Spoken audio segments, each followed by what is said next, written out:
તો હવે વાત કરીશું જૂનાગઢની। તો જૂનાગઢ શહેરના મધુરમ વિસ્તારમાંથી એક દુઃખદ ઘટના સામે આવી છે, જ્યાં એક પરિણીત મહિલાએ અગમ્ય કારણોસર આપઘાત કરી લીધો છે। માહિતી મુજબ મધુરમના મંગલધામ 1માં રહેતી સુધાબેન સોલંકી નામની મહિલાએ આ પગલું ભર્યું હોવાનું સામે આવ્યું છે।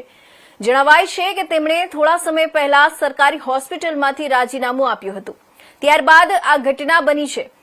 આ સમગ્ર મામલે મૃતકના પતિ વિજયભાઈ સોલંકીએ સી ડિવિઝન પોલીસ સ્ટેશનમાં જાણ કરી છે।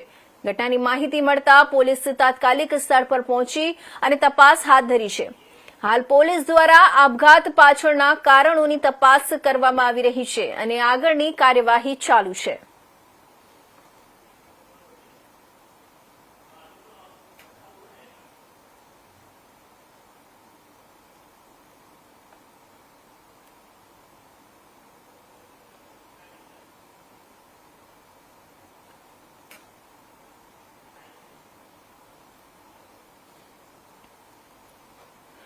તો આ તરફ જૂનાગઢ શહેરના મધુરમ વિસ્તારમાંથી એક દુઃખદ ઘટના સામે આવી છે, જ્યાં એક પરિણીત મહિલાએ અગમ્ય કારણોસર આપઘાત કરી લીધો છે। મંગલધામ 1માં રહેતી સુધાબેન સોલંકીએ આ પગલું ભર્યું હોવાનું સામે આવ્યું છે।